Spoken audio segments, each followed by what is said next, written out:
Hi guys, my name is Samantha Centeno and this is for my midterm exams and application innovation. Alright, so we're done with operating system types and features part 2. So let's go ahead and do the introduction to networking part 1. Alright, so let's take it. Start. So there are 7 exercises in here. Networking fundamentals, know about OSI model, layers 1 to 3 of the OSI model, layers 4 to 7 of the OSI model, contrast, TCP, and UDP protocols, configure port 21 for FTP, and configure port 161 to SNMP. So we should be once we complete this lab, we should be able to know this information. You can just check that. And for the objectives, we will be covering the network fundamentals, benefits of network computing. Let's click next. Okay, we have 5 options for the lab topology. Let's click next. So the first exercise is networking fundamentals. So a network includes 2 or more computers that are linked together for the purpose of sharing resources, which is the hardware and software, and exchange data. Every computer network has at least one switch where we connect end devices, which is the computer, printers, IP phones, and other devices, and at least one router that represents the main device in a network and connects us to the outside world. Today, most enterprise networks follow a typical network scheme where they have one central site, which is the headquarters, and a couple of remote sites like the branches. For them to communicate, we need a router at each site. Routers usually have 2 interfaces, one connected to a LAN switch and the other to a WAN link. The network connects to the internet and the other remote sites or headquarters over this WAN link. A switch is a networking device that connects end devices in a network. It's a multi-port network bridge that forwards database on an Ethernet address, MAC address, which is stored in the MAC address table. MAC addresses are a 48-bit long binary number, but most devices show MAC addresses as a 12-digit hexadecimal number. Cables are a transport medium through which data actually travels in a network. Today, the 2 most commonly used cable types are copper and fiber optics. Right, so the types of network that is commonly used is the LAN or local area network, the WAN, wide area network, MAN, metropolitan area network, and VPN, which is the virtual private network. Okay, let's click next. Second exercise will be know about OSI model. So the OSI model has 7 layers.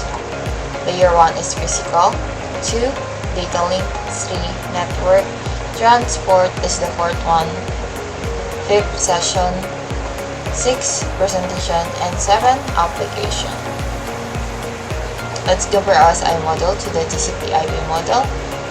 Although OSI model was developed to be used openly by all vendors, another model was practically adopted by the telecommunications industry, and this is the TCP/IP model. The original TCP/IP model was composed of 4 layers: the application, transport, internet, and link.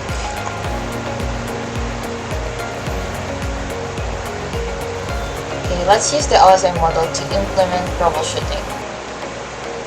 The top-to-bottom approach, as its name suggests, involves beginning at the top layer of the OSI model, that is beginning with the application layer working your way down. So we will start at the layer 7 until the layer 1. And the bottom to top approach is much the same way, but begin at the bottom of the OSI model. And it works its way up, which is from layer 1 to layer 7.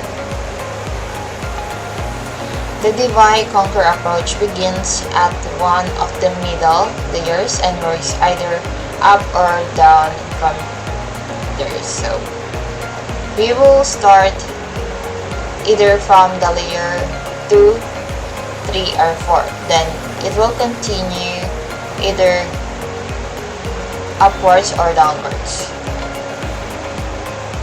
Okay, so let's click next.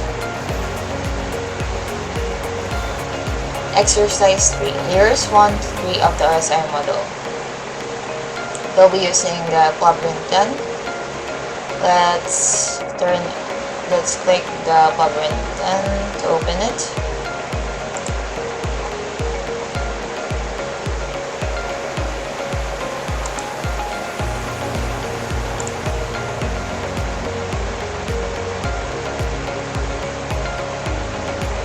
As you can see, if there's an error on the dummy PC, let's just click the reconnected device.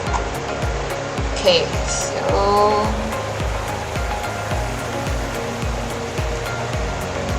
let's click open network and sharing menu item on the network like this. Okay, then let's click on the change adapter settings on the left side. Let's right click the Ethernet and go in properties. On the Ethernet properties dialog box, click configure and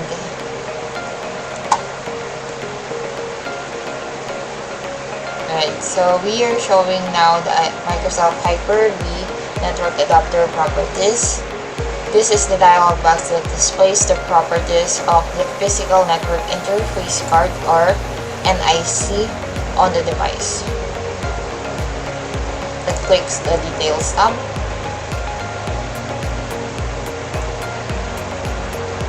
Okay, so from the property drop box, let's select the hardware IDs. Okay, as you can see, there are two results showing up for the hardware IDs. It means that there are two hardware IDs for that specific network adapter that is being used. Okay. From the property, let's choose the IS connected.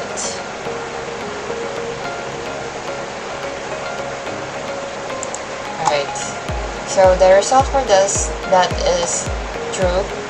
So this indicates that the NIC is physically connected to a switch or other network device, and that the current signal in the form of voltage is detected in the network. Let's close the Microsoft Hyper. Okay. Next task will be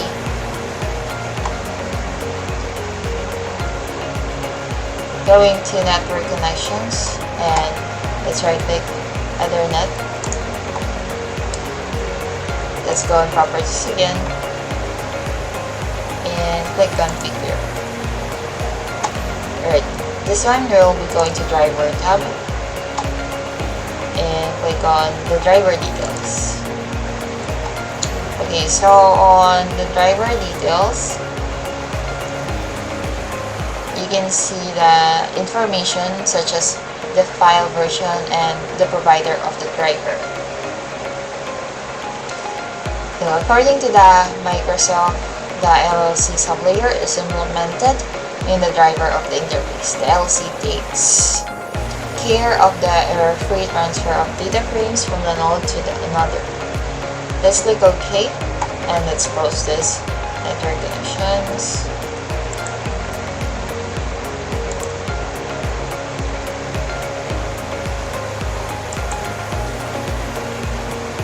also this network and sharing center.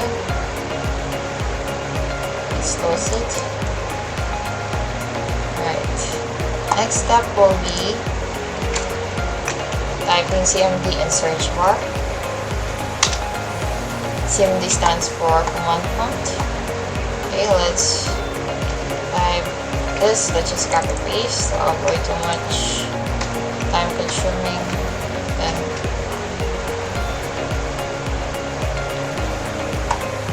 the result will be this, and let's go to Ethernet adapter Ethernet. This is the one.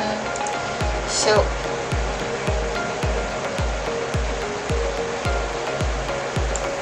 you can see this the result for the Ethernet adapter Ethernet.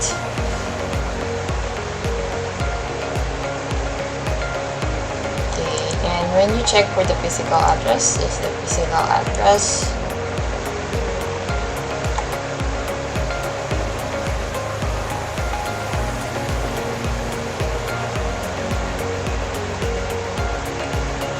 Alright, so this time we will be checking for the address resolution protocol. Let's type this ARP space -A.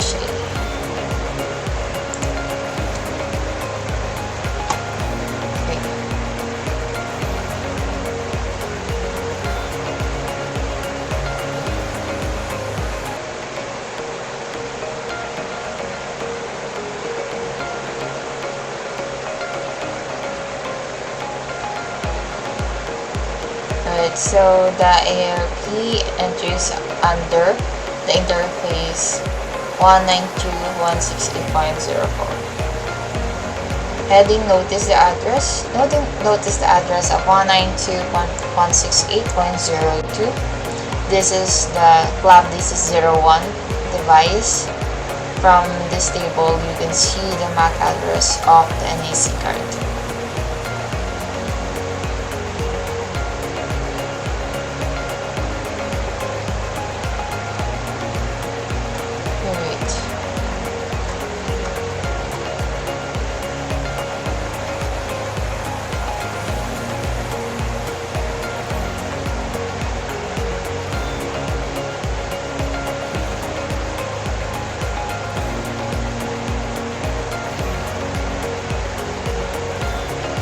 Alright, so the next task we'll still be using this domain windows.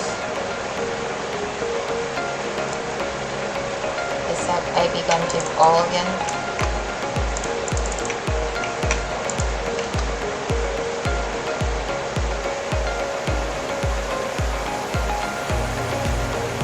Let's go to Ethernet, adapter Ethernet. Okay, this is the result. So notice that the IPv4 address is this one.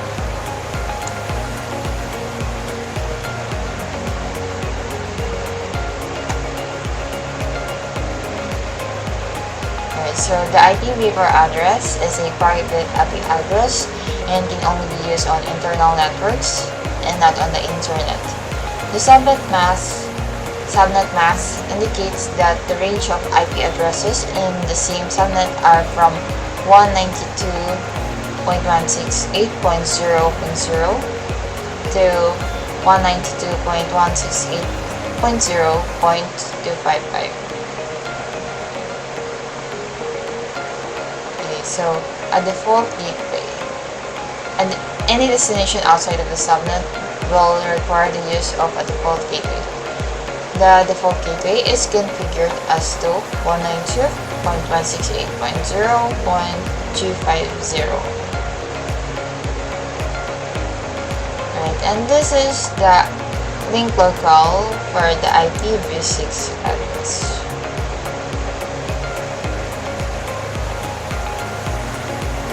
Okay, let's right click on the network again. And let's click the open network and internet settings. I'm sorry, I put the wrong one.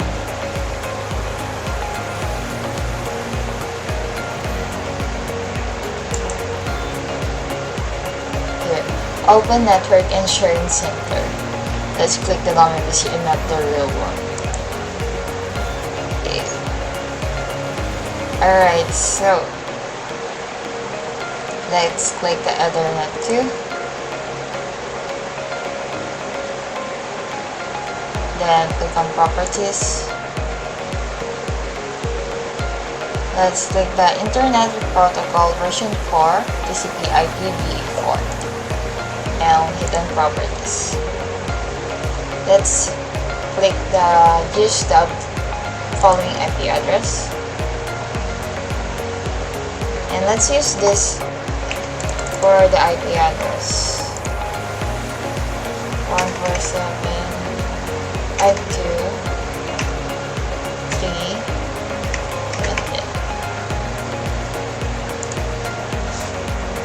Then we will change this in 255.28 for the subnet mask. Default gateway will be 147.52.3.1. Alright. Okay, so this IP address is what's known as the public routable IP address. It can be used on the internet. The subnet mask is different than its classical address. This means that it is using a variable length subnet mask, or VLSM. Let's click OK.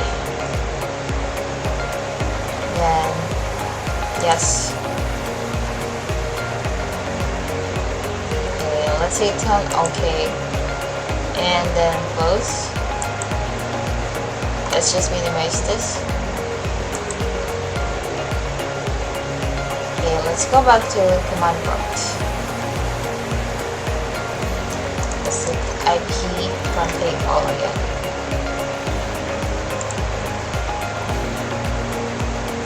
Alright, so on the Ethernet adapter Ethernet 2, let's check for the IPv4 subnet mask and default gateway.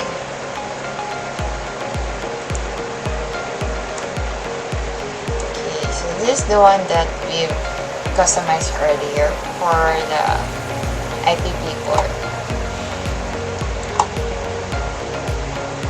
Okay, let's click on next.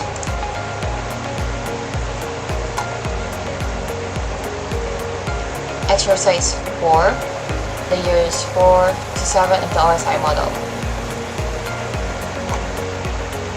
Okay, so we will be using Win 10.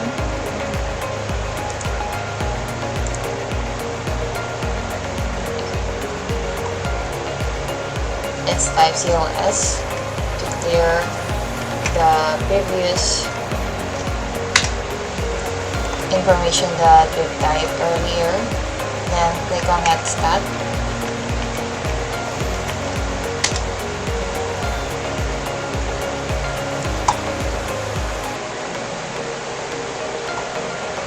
Right, it's still loading.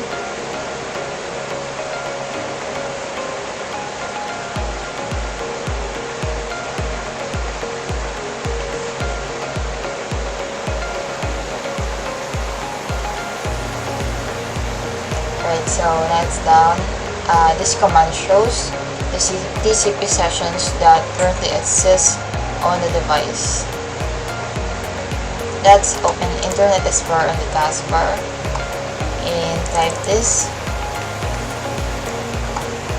on the address bar.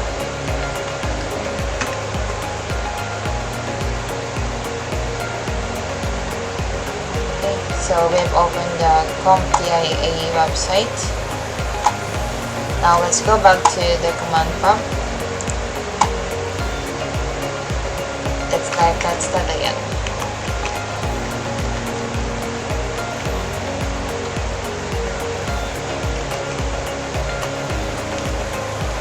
Hit on enter.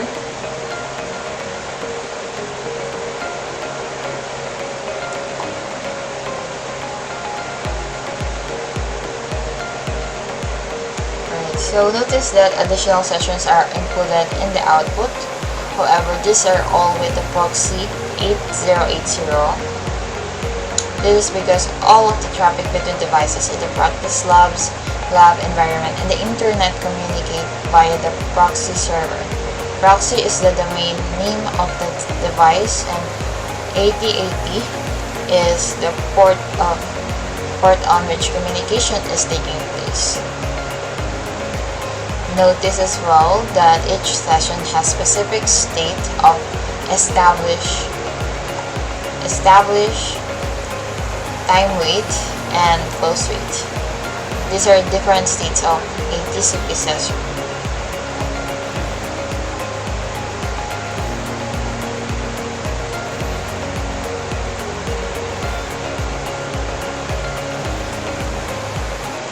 So after several attempts, you may also see some entries with UDP and the protocol column.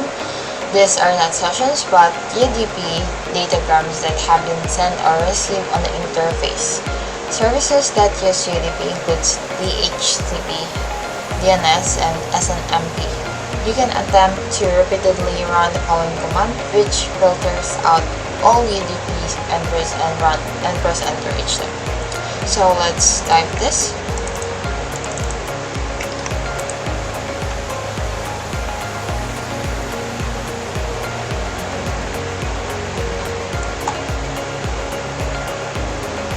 Again, type this and then it will just show the same result.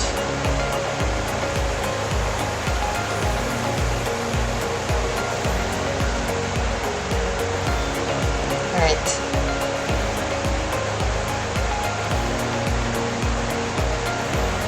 So let's know about session and presentation layers of the OSI model. So the session and presentation layers of the OSI model are not represented in the TCP/IP model, but are included within the application layer of the model. A session layer provides the mechanism for opening, closing, and managing a session between end-user application processes. Communication with sessions consists of requests and responses that occur between applications. The presentation layer is responsible for the delivery and formatting of information to the application layer for further processing of display. It relieves the application layer of concern regarding syntactical differences in data representation within the end-user systems. Okay, so next task will be examine components of the application layer of the OSI model. We'll be using the same PC, the Villota. So let's restore the network insurance center and click on Windows Firewall link located in the lower left corner. Alright, so click on Advanced Settings, click on Inbound Rules,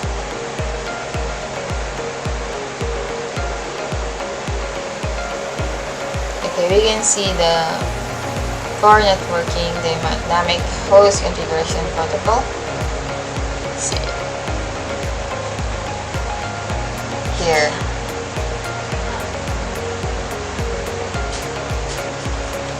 Let's do it.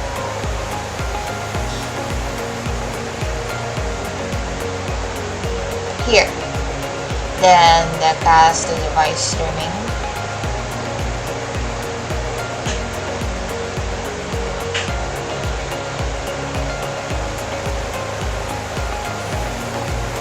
Okay, here it is. Then let's do for remote desktop user mode.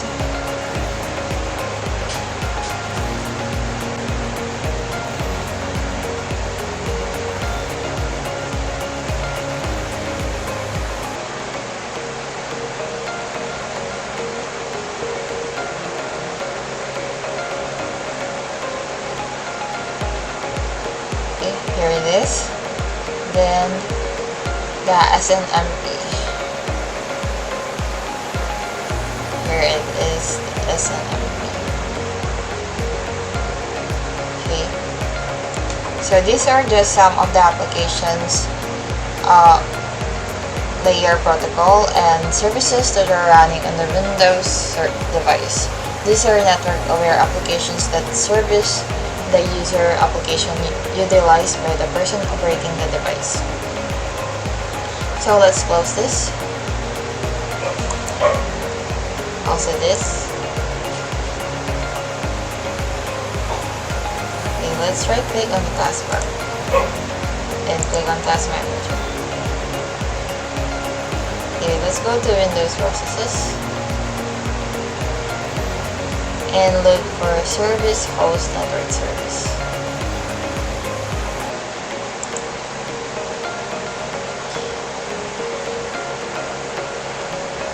Oh no, that's another service. Service Host Network Service. Okay, this one.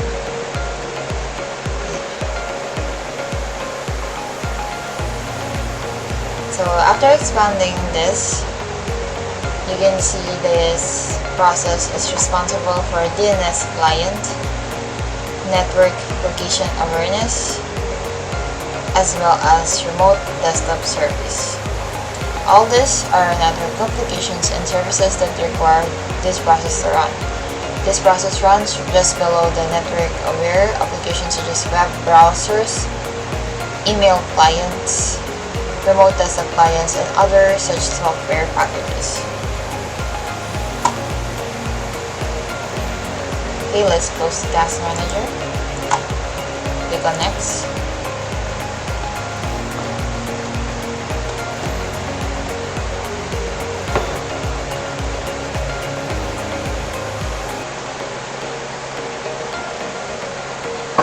Alright, so exercise 5 is contrast TCP and UDP protocols. TCP stands for Transmission Control Protocol, and UDP stands for User Data Ground Protocol. So TCP and UDP are protocols that work on layer 4 of the OSI reference model. There are different application layer protocols like HTTP, SMTP, FTP, etc. But how do they work and what is the difference? HTTP, SMTP, DNS, and similar application layer protocols use different layer 4 protocols and different port numbers to communicate. Example is if HTTP uses TCP for port 80, SMTP uses TCP port 95, DNS uses UDP port 53. Alright, so let's go ahead and do the hands-on activity. The first test will be to capture packets. On Plabs SA01, let's go ahead and click the Wireshark.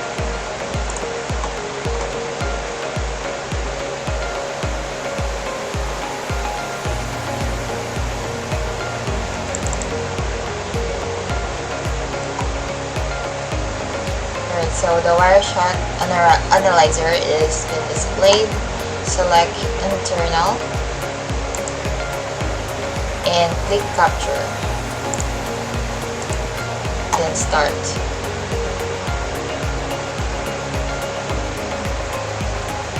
Okay, so you can see the captured packets beginning to appear on the top pane.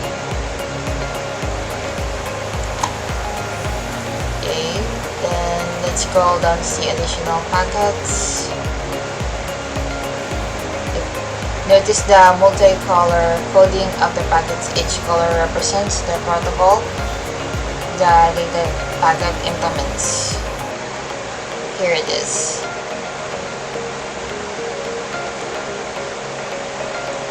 Alright, so let's keep this Wireshark application open. Next task will be identifying TCP packets. So in this filter, let's type TCP and click the white arrow.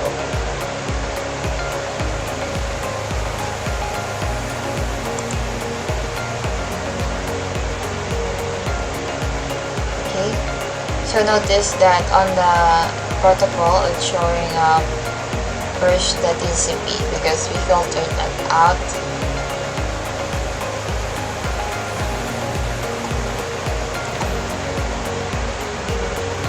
Alright, so let's expand the transmission control protocol on the second pin, on the middle pin. So notice the source port and the destination port. So source port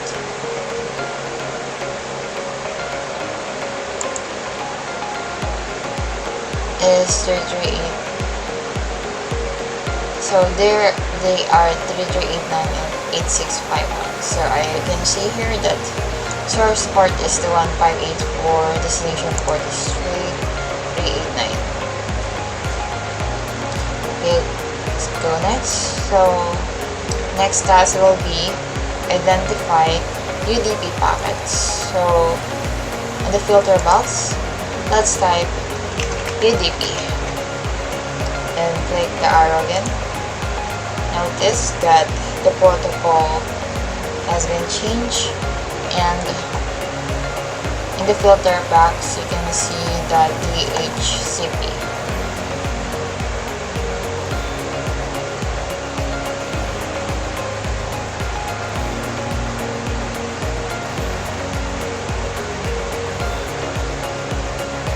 And select a UDP packet from the list displayed. For example, select a DHCP packet. Okay, let's click that.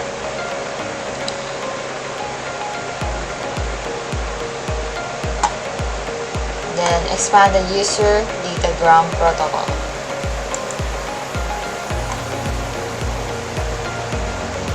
So in the example showing up the source port is VPC 68 and 67.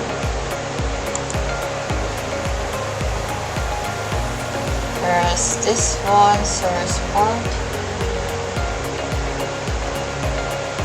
is, you can see it's 546.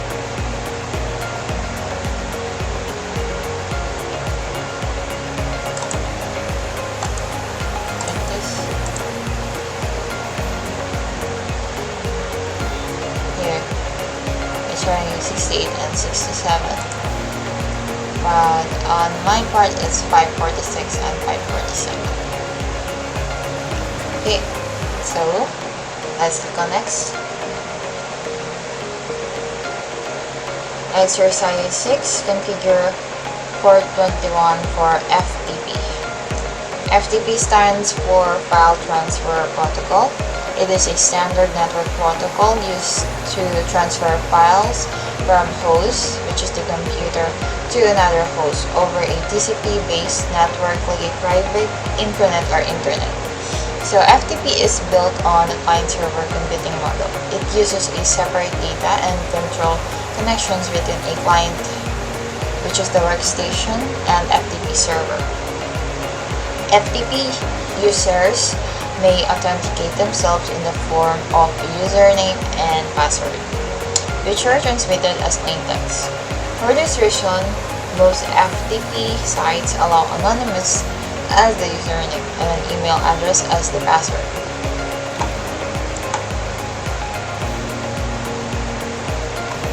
So FTP uses two port numbers, port 20 for data and port 21 for material, or use your preferred search engine to research this topic. Okay, so let's go ahead and do the hands-on. First task is install web server IIS role. In this task, we will be using the Labs SA01. Let's open it.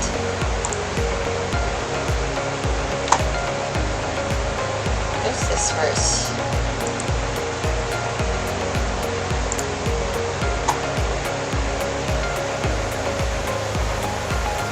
Since it's already open, I'll be using it, but just to give you a preview on how to do this, let's click the start, then type search manager,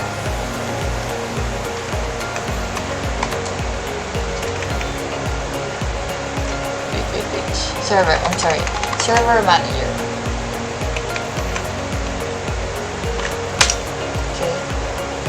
Then let's click on add roles and features. Alright, so in here, before you begin, let's just click next.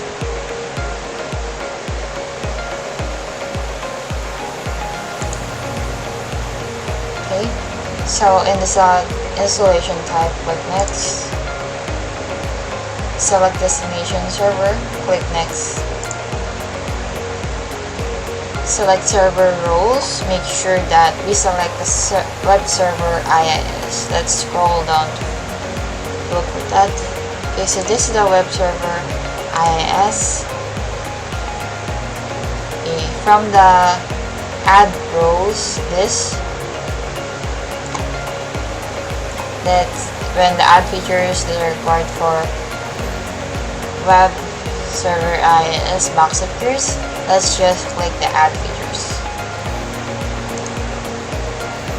Okay, then on the select server roles page, click next. On the select features, just click on next.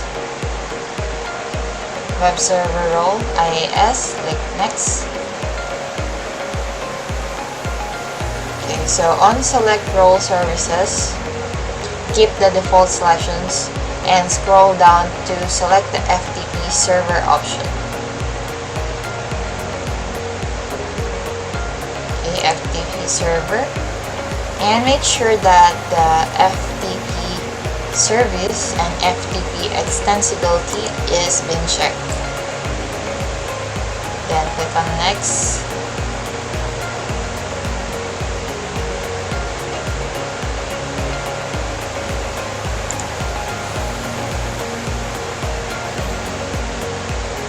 Alright, so on the confirm installation selections page, check the specification for installation. Okay, then click install.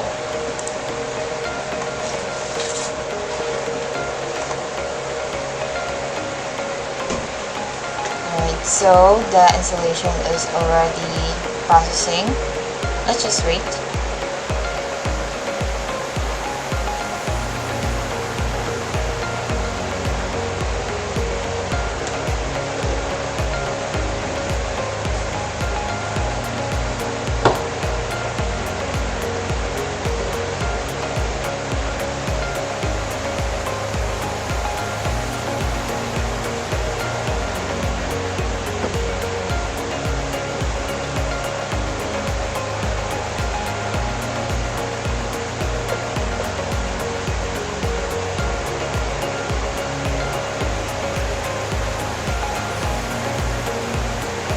We're halfway there.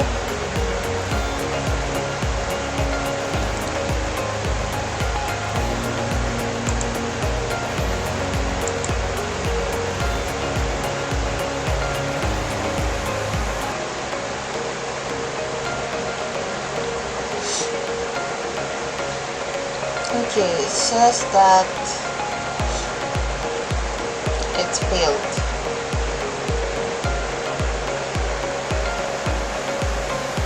The question name will be securely because there's that.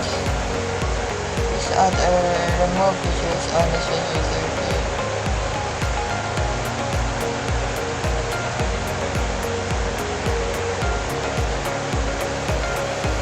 I shouldn't put this slide. Let me try that one more time.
the one in tutorial is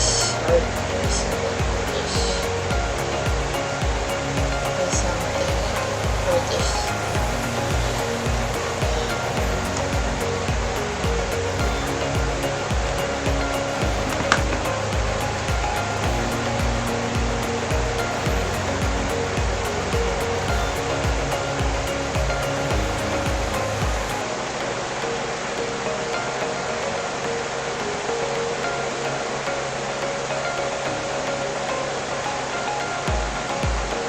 Let's just wait while it's still loading.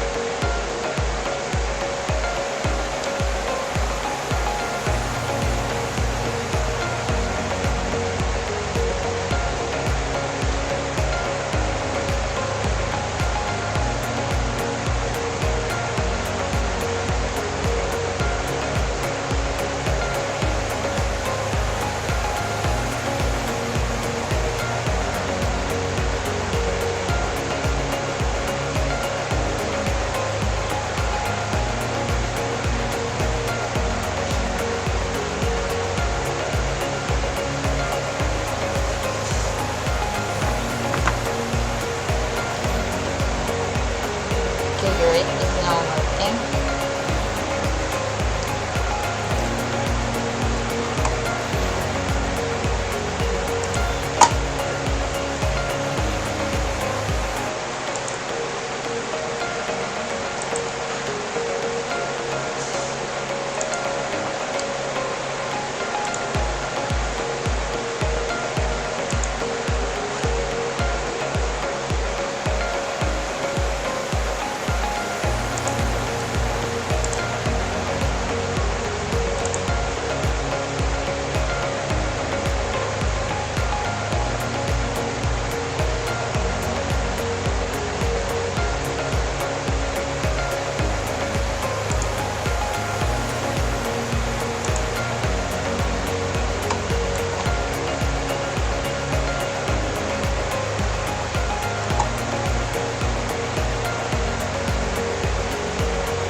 I hope this works.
It still shows that picture resolution has failed, so we'll just close it.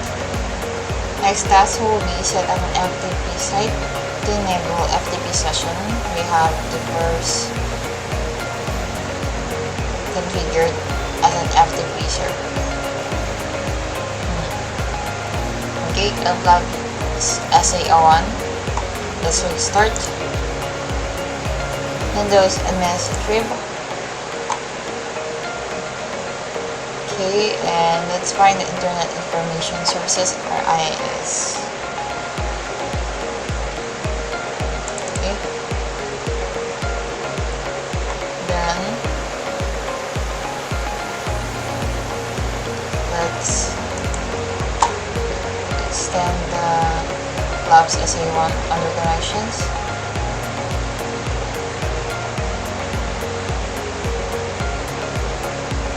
On this site, right click, then add FTP site. Okay, so the site name, that is this one. Then physical path is this one. Okay, let's click on next.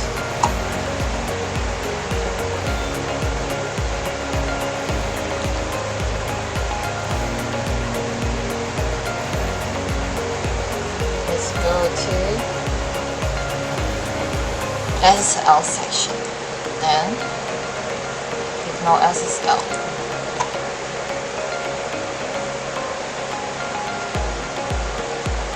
Alright, then next, let's make authentication anonymous and basic. Then authorization, let's allow all users. The permissions will be read and write. Let's finish. Okay, clicking sites. As you can see, the Labs SFTP is in here,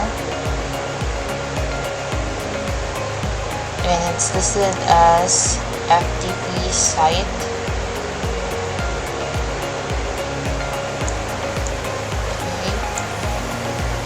Notice under bindings column that the port 21 is listed for FTP.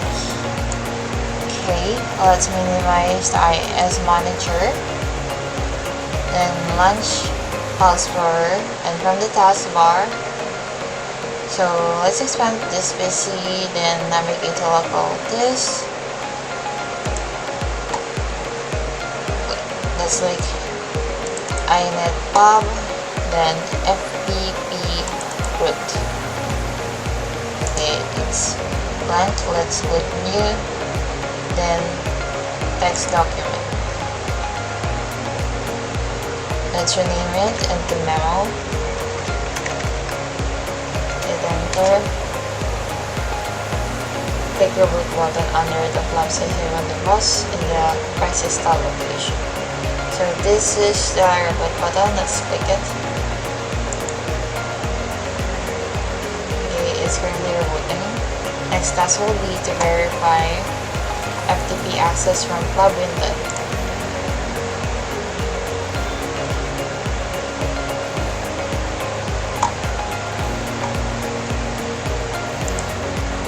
Let's just clear it. Okay, then let's go to,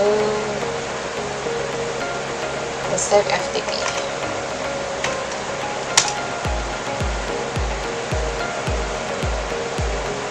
Let's open.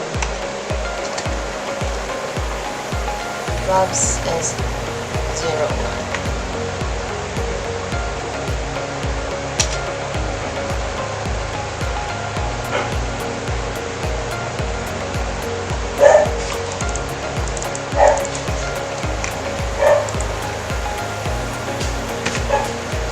I'm not sure why it's showing us as connection refused. Maybe because earlier when we tried to install, there is an installation failed. So let's just go ahead and continue with the guidelines in here. So in here, it's image and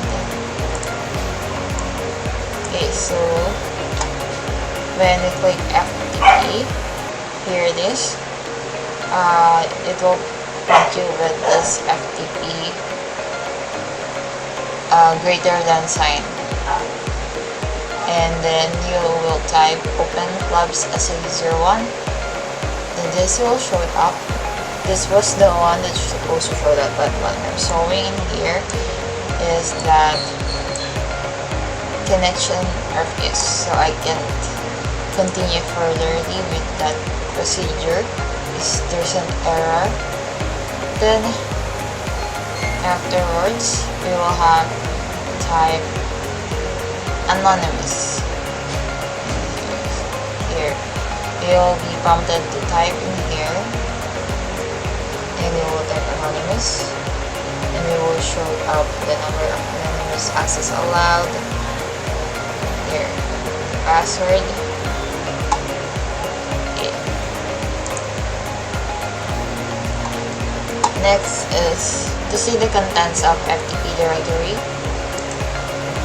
We will type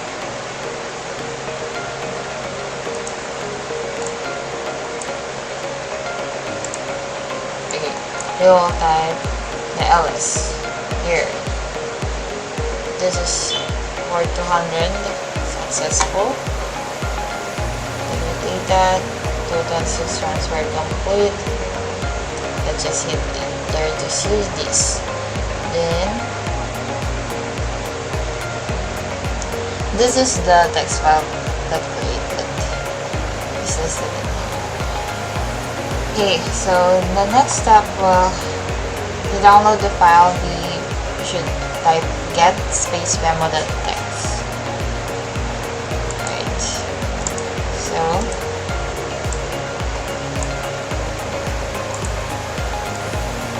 it will show up like this. Then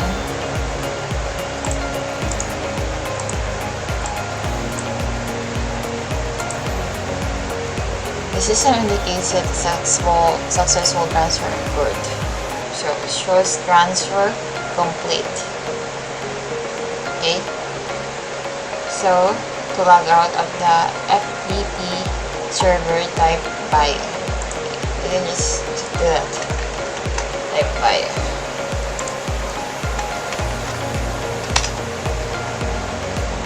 Okay. We're now back to the default one. And we can now post the command.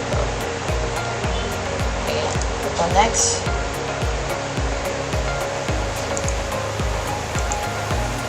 Okay, so exercise 7, configure port 161 for SNMP. SNMP stands for Simple Network Management Protocol. It is a network protocol for managing devices on TCP/IP network. Devices that support SNMP include servers, workstations, routers, switches, printers, and much more.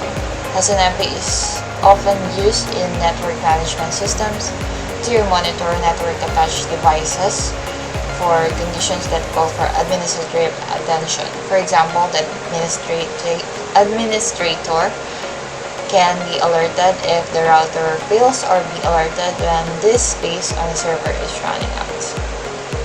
Okay, let's do the hands-on. First test will be install SNMP agent. So on plugin 10,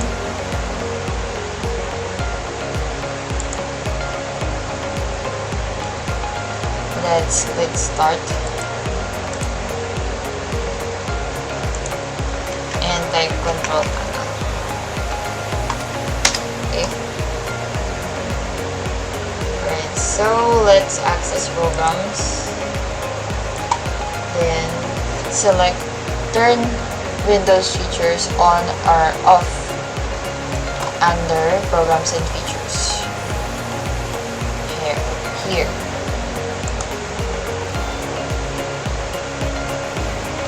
Okay, so scroll down the list and expand the Simple Network Management Protocol.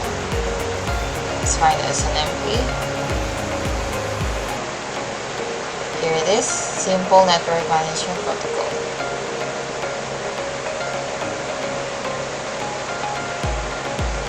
Let's select this in the WMI SNMP provider. WMI SNMP.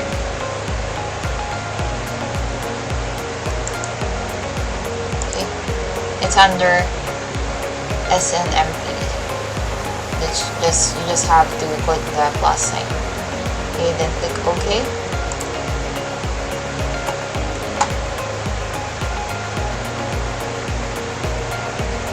Okay, it's currently configuring.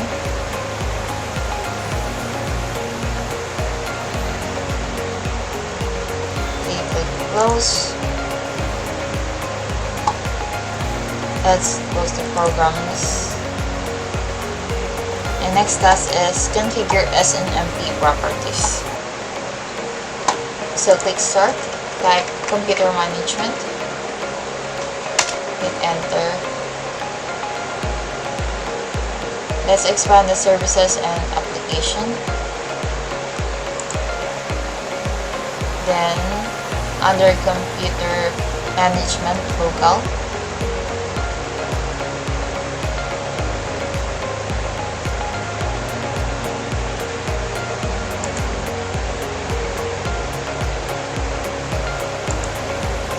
under computer management local dot main select services. Okay, here it is.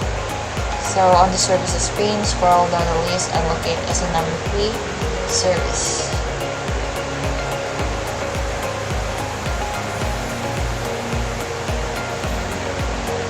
Okay, here it is. Right click and select properties.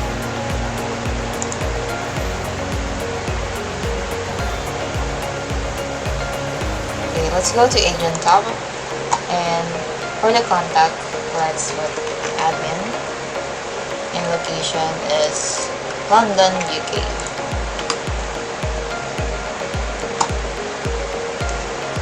Okay, then click apply, then go to security,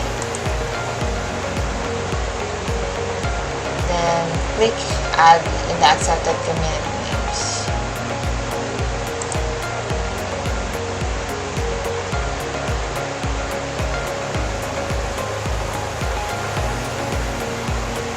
So in the community, let's put ROC.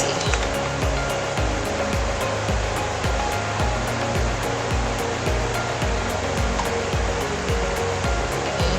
And give the community rights as read only. Then click add.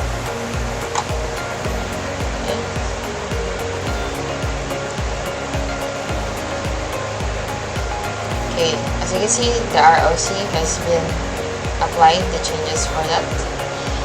And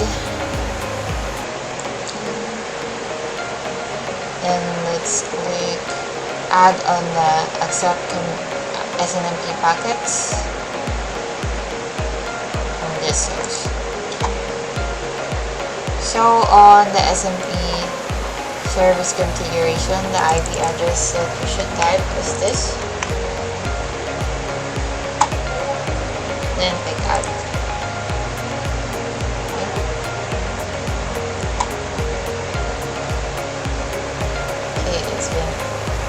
Updated in here. Then let's click apply and hit OK. So the SNMP service is now activated on your machine. The SNMP agent receives requests on port 161.